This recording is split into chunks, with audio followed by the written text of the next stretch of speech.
Our guys are pros, and in this game, there are going to be things that come up week to week that you have to address and deal with and move on, and that's what we did. And I felt like the focus was there all week. It's just the type of team we have. That's the kind of things I keep hitting on. I trust the guys in this locker room. I've said it over and over again, and I truly mean it. So when adversity hits, nobody flinched. It was a long week. I'd be lying if I said otherwise, but proud of these guys and how they were able to focus and do their jobs. It's just, we got a good group. We really do. Oh, Michael. Look, Mike, I feel like I have an advantage. From where I grew up. There's certain things I'm not offended. I get what you were saying earlier. Well, I get what you were saying earlier last week about spades, how it's just part of growing up for you. And you can't teach me something that is just instinctive for you. It's instinctive. You don't even think about it. It's just what you do. It's what you've always known growing up in New Orleans, son of the East. All right, it's the same way. Now you get it, right?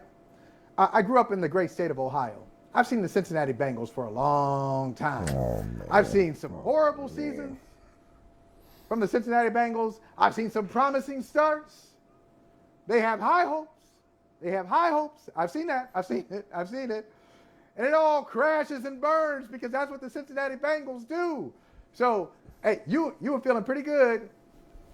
Chest 2 weeks puffed ago. out.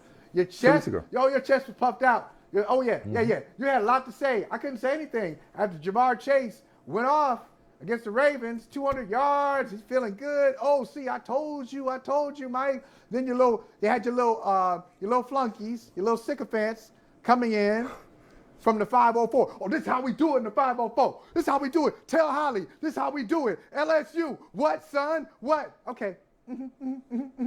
Calm down. Back-to-back weeks, you lose to the Jets and the Browns. We ain't talking about like the iron. You lose to the Jets and the Browns.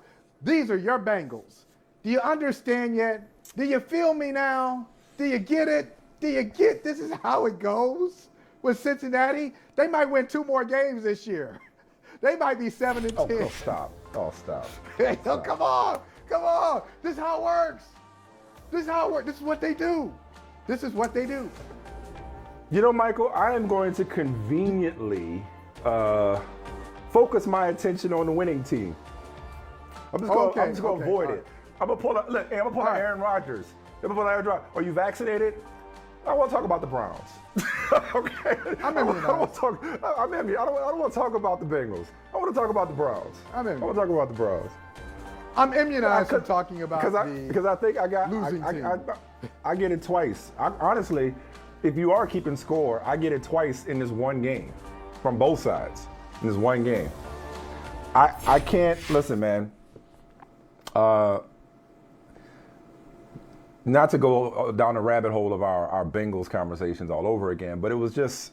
I won't. But I also realize that everybody doesn't see everything. So context is important in this case because it really goes back to like conversation about organizations that really want to win and doing everything it takes to win, and then the Jamar Chase pick and all of it. It's not happening in a vacuum. I still think the Bengals are a good team. They've had back-to-back bad weeks. So I'm not going to say same old Bengals just yet. I think their future really is bright. Even if I got carried away with the present, I think their future is bright. But no, this is the week for me to eat it when it comes to the Bengals. Absolutely. Because they didn't just lose to the Browns. They got curb stomped by the Browns. The dog pound made them look like kittens. So I want to talk about Cleveland because I had a lot of smoke for Cleveland last week. I had a lot of smoke for Cleveland in general, Baker Mayfield in particular last week. And I guess as far as I'm willing to go as we wait for another couple of minutes to see if and if so, whom claims Odell Beckham on waivers or where he ends up. And then of course, wouldn't he hate it? And then of course, what he does when he gets there. I'll say this is the best real-time example of two things can be true at the same time. Because maybe Odell Beckham was being misused or not being taken full advantage of or being held back, whatever you want to say, by the Browns. And maybe he's better off now that he's free from Cleveland. Maybe they're better off without him too. Because there were reports over the weekend, I think it was, that Baker Mayfield was stressed by Odell Beckham, which, supported what I was saying last week, that this felt like there was a little too much sensitivity around the YouTube video that his dad reposted.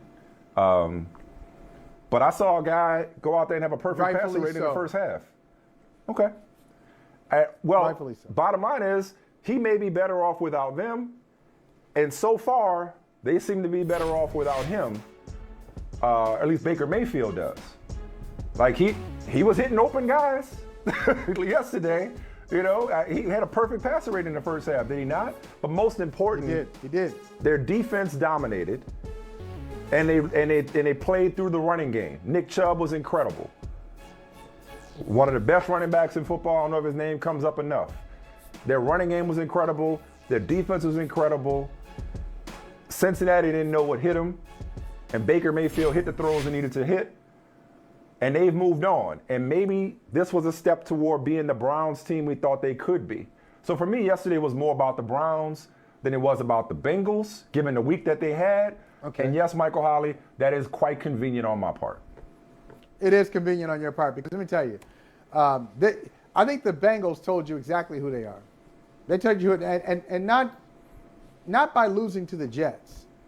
Because you lose to the Jets, they did a lot of stupid things in that game. I think we all know the Bengals are a much better team than the Jets. They're not Jets bad. But you lose to the Jets, you blow that game, should have won it, you didn't. Okay, it happens to the best of them. We showed that stat earlier. Underdogs, 7 underdogs won flat out yesterday. But it's what you did the week after. You lose to the Jets, you're supposed to come back, you got a game at home, it's a divisional opponent. You go home, you show that was just an aberration. You come back, you take care of business. You don't get blown out in the Battle of Ohio by the Browns. So I think the Bengals are frauds. I don't think they're really about it. I'm not saying Jamar Chase is a fraud. No, Jamar Chase is not. He's probably going to be offensive rookie of the year, although he was. He didn't play well yesterday. Oh, dropped a touchdown. He did not play well yesterday. And they were feeding him. He had like 13, 14 targets, like 5-6 catches. Didn't do much in the game. But you mentioned the Browns. We'll see next week because you have the Browns going to New England, 2 5-4 teams, middle of November. This is when you start to find out who's about that life and who's going to Cincinnati this thing. Who's going to go to, I'll go with the play-by-play guy. Who's going to ascend? Who's going to fall into that river without being able to swim? Ohio River, here we come, sinking. This is not a good day for me. Rams, Bengals.